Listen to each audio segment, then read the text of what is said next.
राजा की तस्वीर। एक बार की बात है, किसी राज्य में एक राजा था जिसकी केवल एक टांग और एक आंख थी।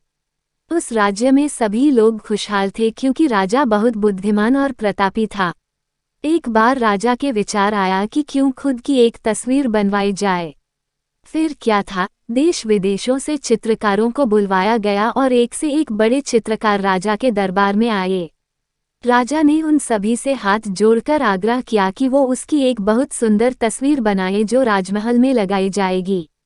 सारे चित्रकार सोचने लगे कि राजा तो पहले से ही विकलांग है, फिर उसकी तस्वीर को बहुत सुंदर कैसे बनाया जा सकता है, ये तो संभव ही नहीं है, और अगर तस्वीर सुंदर नहीं बनी तो राजा गुस्सा होकर दंड देगा।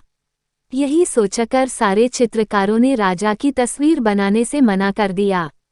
तभी पीछे से एक चित्रकार ने अपना हाथ खड़ा किया और बोला कि मैं आपकी बहुत सुंदर तस्वीर बनाऊंगा जो आपको जरूर पसंद आएगी। फिर चित्रकार जल्दी से राजा की आज्ञा लेकर तस्वीर बनाने में जुट गया। काफी देर बाद उसने एक तस्वीर तैयार की जिसे देखकर राजा बहुत प्रसन्न हुआ और सारे चित्रकारों ने अपने दांतों तले उंगली दबा ली। उस चित्रकार ने एक ऐसी तस्वीर बनाई जिसमें राजा एक टांग को मोड़कर जमीन पे बैठा है और एक आंख बंद करके अपने शिकार पे निशाना लगा रहा है।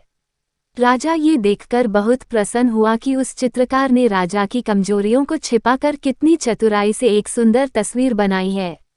राजा ने उसे खूब इनाम दिया। तो मित्रों, क्यों ना हम भी दूसरों की कमियों को छुपाएं, उन्हें नजरअंदाज करें और अच्छाइयों पर ध्यान दें। आजकल देखा जाता है कि लोग एक दूसरे की कमियां बहुत जल्दी ढूंढ लेते हैं, चाहे हमें खुद में कितनी भी बुराइयां हो, लेकिन हम हमेशा दूसरों की बुराइयों पर ही ध्यान देते हैं कि अमुक आदमी ऐसा है, वो वैसा है। सोचिए, अगर हम भी उस चित्रकार की तरह दूसरों की कमियों पर पर्दा डालें, उन्हें नजरअंदाज करें, तो धीरे धीरे सारी दुनिया से बुराइयां ही खत्म हो जाएंगी और रह जाएंगी सिर्फ अच्छाइयां।